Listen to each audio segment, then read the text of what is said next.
The silence of Earth. The Galactic Monitoring Station, orbiting Epsilon Eridani, was the first to register the anomaly. Senior observer Thrixpa, a six-limbed Arcturian with iridescent scales, had been analyzing Earth's transmissions for over 15 cycles. It was considered a punishment assignment. Earth produced more communication noise than any three other civilizations combined. Director Zol, Thrixpa called, antennae twitching in agitation. Something's happened to Earth's transmissions. Director Zol, an ancient phobian whose translucent skin revealed multiple pulsing organs, glided across the monitoring chamber. Another primitive war. Another crisis in their entertainment networks. No, Director. The transmissions. They'd stopped. All of them. Zol's inner membranes flickered, a sign of disbelief among his kind. Impossible. Run diagnostics. The station's quantum computers confirmed what seemed unthinkable. Earth's ceaseless electromagnetic chatter had vanished. Not diminished or disrupted, completely ceased. Within hours, the silence triggered emergency protocols across 23 monitoring stations throughout the sector. On the luxury world of New Callisto, merchants specializing in human entertainment faced riots as subscribers demanded refunds for suddenly terminated services. Human dramas like The Bold and Breathless had developed devoted followings across three spiral arms of the galaxy. The diplomatic vessel Harmonious Accord altered course immediately, accelerating toward the Sol system. Ambassador Lentar of the Galactic Union had been en route to finalize agricultural agreements with Earth's authorities. "We must assume a catastrophic scenario," the ambassador dictated to her staff, her four eyes blinking in sequence, a sign of extreme concern among the Tellurians. "Prepare contingency simulations ranging from natural disaster to technological collapse to deliberate communications embargo." Meanwhile, in the fortified chambers of the Defense Command, General Vrax viewed the development with open suspicion. The grizzled old warrior had survived 5 interstellar conflicts by anticipating the worst of every situation. "Too synchronized," he growled, studying the signal analysis charts. "No civilization goes dark simultaneously across an entire planetary system without meticulous planning." His metallic exoskeleton clicked as he paced the command center. This was coordinated. His adjutant, a young Proximan with optimistic green-tinged skin, offered alternatives. Perhaps their sun generated an electromagnetic pulse, or some experiment gone wrong. "Nonsense," Vrax dismissed. "The humans are planning something. They've always been unpredictable. That makes them dangerous." Across the galaxy, reactions varied widely. The contemplative Solarian collective welcomed the respite from human noise, scheduling additional meditation cycles to appreciate the newfound tranquility. The opportunistic Mercant Guild quickly established betting pools on the cause, with self-annihilation drawing the heaviest wagers. The silence stretched from hours to days. 17 automated probes launched toward Earth reported normal planetary readings. No radiation spikes, no atmospheric abnormalities, no signs of warfare or natural disaster. Orbital satellites remained functional, continuing to relay weather data and positioning signals, but carrying no human communications. On the 5th day, the first genuine fear emerged. The Xenorchaeological Institute published findings from ancient records regarding civilizations that had mysteriously gone silent throughout galactic history. Their conclusions sent ripples of dread through informed circles. In 53 documented cases of species-wide communication cessation, none had ever resumed transmission. By the 7th day, the Galactic Council could no longer ignore the implications. An emergency session was scheduled, with representatives summoned from across civilized space. The Council chamber's elegant architecture, designed to foster calm deliberation, now amplified the cacophony of panic. Representatives spoke over one another as holographic displays showed the spreading economic impact of Earth's silence. "Order," demanded High Counselor Vexia, her crystalline exoskeleton flashing morning colors. "We cannot address this crisis through shouting." The arachnid ambassador adjusted his ceremonial headdress, the movement deliberately slow to convey disdain. This crisis is manufactured. Humans are theatrical by nature. They crave attention. 42 trading houses have declared insolvency this cycle, countered the Merchant Guild representative, her eye stalks quivering with distress. Human materials form the basis of pharmaceutical production across 3 sectors. The medical consequences alone.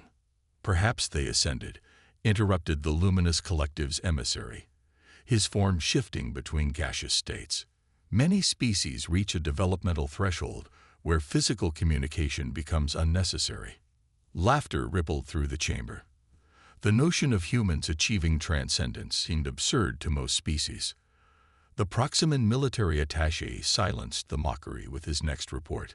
Our deep space monitoring network detected something troubling, he announced, manipulating controls to display a star chart. These 3 stellar bodies experienced momentary occlusion simultaneously, suggesting an object of impossible mass, moving at impossible speed. The chamber fell silent as the implications settled over the assembly. Are we suggesting some external force is responsible for Earth's silence? Asked Counselor Vexia. The evidence remains inconclusive, replied the Proximan, but the statistical probability of natural occlusion across these specific stars is approximately 1 in 12 trillion. In the gallery, scientific advisor Dr. Krell leaned toward his assistant. The humans have a saying, correlation is not causation. They have another saying, his assistant whispered back. Where there's smoke, there's fire. The proceedings took an unexpected turn when the Meridian ambassador, representing a species renowned for their psychic sensitivity, requested emergency speaking privileges. Something hunts, she announced, her translator struggling to convey concepts beyond conventional language.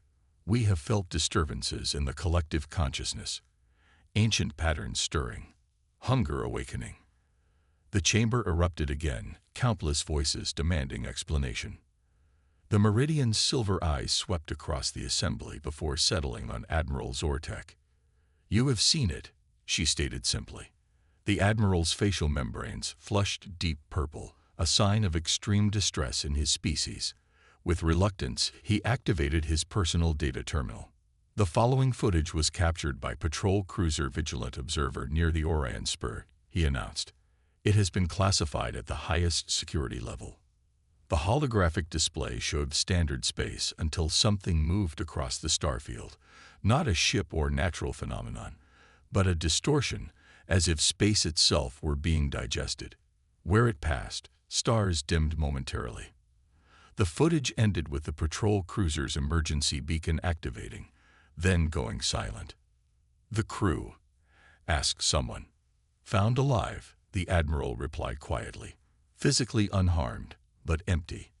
Medical assessment indicates complete neural evacuation, as if their consciousness was extracted while leaving autonomic functions intact. The cold silence gripped the chamber. The humans knew, whispered the Meridian ambassador. They detected this presence and chose collective silence as protection. Preposterous, snapped the arachnid representative. Humans lack such foresight.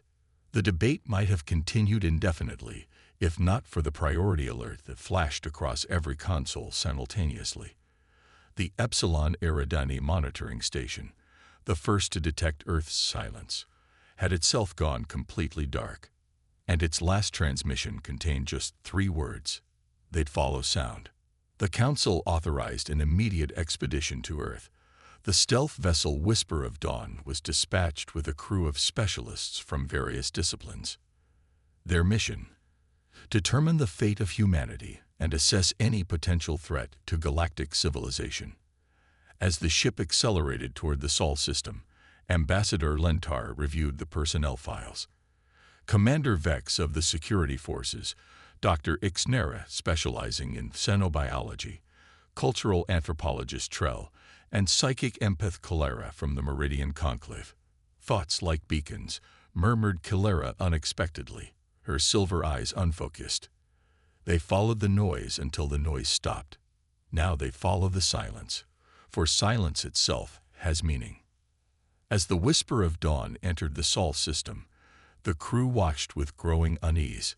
The planets continued their eternal dance. Earth's moon remained in its proper orbit.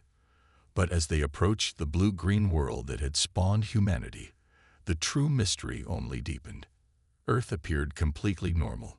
Cities still stood. Forests still grew. Oceans still moved in their tidal rhythms. But of humanity itself, there was no sign at all. The silence had become a presence of its own. The hunters in the dark. The whisper of dawn slipped into Earth orbit using stealth protocols that even humans would have struggled to detect. Ambassador Lentar studied the blue-green planet through the observation dome, all four of her eyes focusing on different continents simultaneously. No visible damage, she noted. Power grids functioning across all major population centers. Dr. Ixnera examined atmospheric readings. Pollution levels decreasing rapidly. Vehicle emissions down 94%. Industrial output minimal. Yet automated systems continue functioning. As if programmed to maintain appearances, added Security Commander Vex, her protective exoskeleton gleaming under the ship's lights. The ship's sensors detected no unusual radiation, no signs of biological warfare, no evidence of conventional conflict. Earth appeared normal in every measurable way, except for the complete absence of human communications and movement. Their landing craft touched down in what the Databanks identified as Central Park, New York City. Sensor arrays scanned for threats before the team disembarked. The spring day seemed eerily perfect.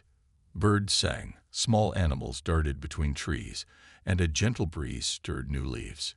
"Impossible," whispered Kilera, the Meridian empath whose species could detect emotional residue. 8 million humans inhabited this city. Their emotional imprint should linger for decades. I sense nothing. They split into two teams to investigate different areas. Ambassador Lentar led her group toward Times Square, remembering the bustling center from diplomatic briefings. They found vehicles frozen in eternal gridlock, some with doors flung open as if occupants had fled mid-journey. "Look," pointed Dr. Ixnera, indicating a food establishment. Inside, meals remained partially eaten, beverages half consumed, personal devices abandoned mid-use. "No signs of panic," observed Commander Vex, examining the scene. "No evidence of struggle or rapid evacuation." In a nearby residential building, they found more of the same. Shower water still running in one unit, food cooking on heating surfaces in another, entertainment systems playing to empty rooms. "It's as if they simply dissolved," said Dr. Ixnera, running sensors over a seating area where an impression remained in the cushions, but no biological residue. Kilera suddenly stiffened, her antennae quivering. "I felt something, faint but present, beneath us." They followed the empath's sensations to an underground transportation entrance. The moving stairs still functioned, carrying them down into tunnels lit by emergency lighting. The sensation grew stronger as they descended deeper. There, Kilera pointed toward a maintenance door, with strange markings scratched into its surface. Inside, they discovered a small room converted into some kind of command center. Maps covered the walls. Empty food containers suggested recent occupation, and a sophisticated communication device, unlike any human technology they recognized, sat on a central table. "Someone was here," said Commander Vex, examining fresh fingerprints on a console. "Recently." Ambassador Lentar approached a wall where something had been written in haste. The message, scrawled in multiple human languages and universal mathematical notation, sent ice through her circulatory system. "They hunt by sound and thought. We see shows e silence. Run." As she traced the letters with a finger, every screen and electronic device in the room activated simultaneously. Emergency alert systems designed to warn of natural disasters now displayed the same message across every surface before electrical surges destroyed each device in succession. In the sudden darkness, Kilera gasped. "Something's watching us. Something. Hungry." The beam of Commander Vex's light caught movement in a corner, a shadow detaching itself from other shadows.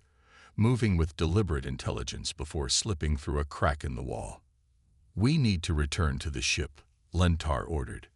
"Ambassador," Trell called, voice trembling. "The ship isn't responding to communications."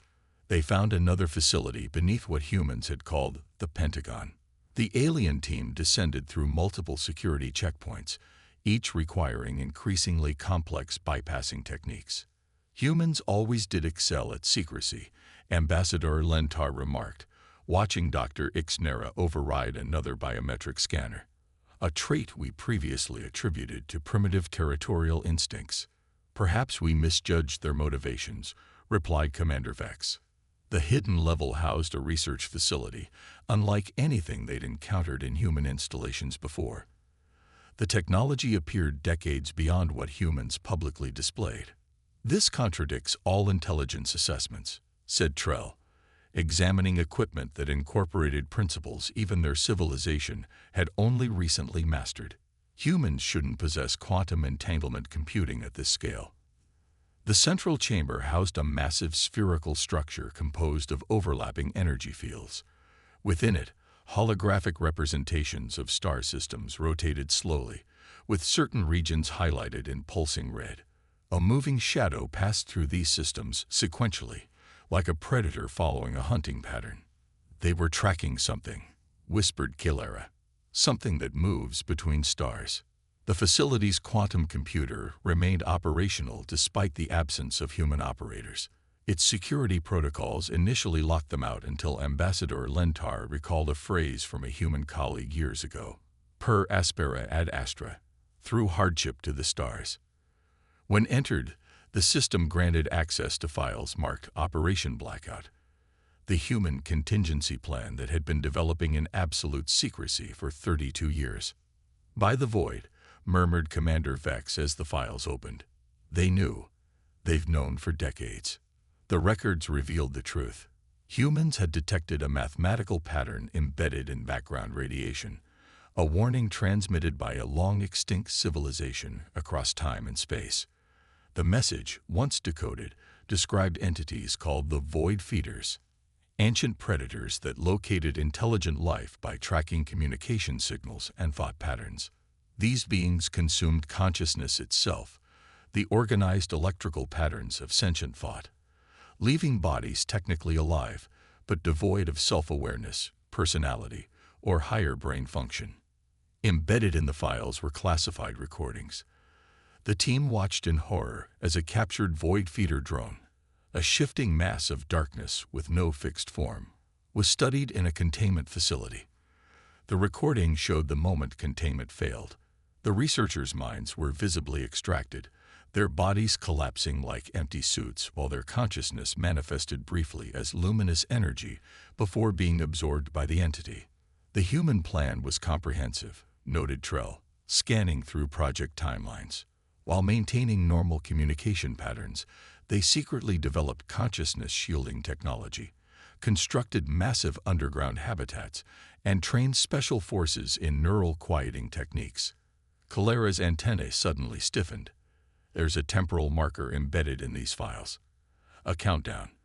It completed its sequence 3 weeks ago, the exact moment Earth went silent." Further records revealed the most disturbing aspect of the human research. The Void Feeders didn't just consume minds. They absorbed knowledge, technology, understanding, and cultural information. They learned from each civilization they devoured, becoming more sophisticated hunters with each feast. And the Void Feeders weren't interested in planets or resources, only in the unique neural patterns of sentient beings. Consciousness itself was their sustenance. Dr. Ixnera, typically the most composed of the team, physically recoiled from a final notation in the research. "Ambassador, according to these calculations, our galactic civilization communication network, the continuous transmissions between thousands of worlds, has effectively created a beacon visible across intergalactic space. We've been broadcasting our location," Commander Vex whispered, "for millennia." A proximity alarm suddenly blared through the facility. Something had breached the outer security perimeter, something that moved like shadow given form. As they retreated deeper into the facility, A hidden door slid open, revealing a chamber where a single human sat before a bank of monitors. The man, graying, scared across one cheek, exhaustion evident in his posture, turned to them without surprise. "Admiral James Chen, Earth Defense Force," he said simply. "You shouldn't have come." "Where is humanity?" Ambassador Lentar demanded. "Safe. Hidden. We detected the void feeders entering our solar system 3 weeks ago. We enacted the blackout protocol. 8 billion people relocated to shielded subterranean facilities and orbital habitats with mural dampening technology." He gestured to the monitors. "We maintained surface automation to preserve the appearance of normalcy." "You knew about these entities," said Lentar. "How long?" 32 years. Barely enough time to prepare. But we weren't just hiding." Chen's eyes hardened. "We were preparing to fight back." He manipulated controls, and a holographic display activated, showing thousands of small objects in Earth orbit. "Neural inversion bombs," Chen explained. "They reversed the hunting instinct of the void feeders, making them consume themselves. We developed them based on technology found in ancient ruins on Mars, left by the civilization that sent the warning." The facility shuddered as something massive moved through the levels above. "But we can't deploy them while you're here," Chen continued urgently. "Your active thought patterns are drawing the feeders directly to us. You need to leave. Immediately. Your ship has been compromised, but we have a stealth shuttle that can get you to the jump point at the edge of the system." "Why help us?" asked Calera. "Your people prepared for themselves. Why risk exposure now?" Chen's face softened slightly. "Because that's what humanity does. We protect our own. But we won't stand by while others face extinction. The void feeders have hunted across galaxies for millions of years. It's time someone hunted them back." As shadows began seeping through the ceiling, Chen led them to an escape tunnel. Before sealing the door, he passed Ambassador Lentar a data crystal. The plans for the neural inversion technology, a gift from humanity to the galaxy. His smile was grim. "Tell them Earth didn't fall silent because we were afraid. We fell silent because we were preparing to fight." As their shuttle broke atmosphere, they witnessed a spectacular sight. Thousands of devices activating simultaneously in Earth orbit, creating a web of energy that pulsed with increasing intensity. Where the energy touched the shadow entities now visible as distortions against the stars, they convulsed and imploded. Humanity knew about a threat the entire galactic community missed. Ambassador Lentar said softly, "We underestimated them in every possible way." From the shuttle's communication array, a message broadcast on all frequencies, the first human transmission in weeks. "To all sentient species of the galaxy, you are not alone. You are not undefended. Earth stands with you against the darkness. The silence ends today." As the message repeated across all frequencies, something unprecedented happened throughout civilized space. Species that had regarded humans as primitive or unpredictable now listened with new respect. The silence that had terrified them had been not an ending, but a prelude to salvation. Earth hadn't fallen. Earth had been preparing.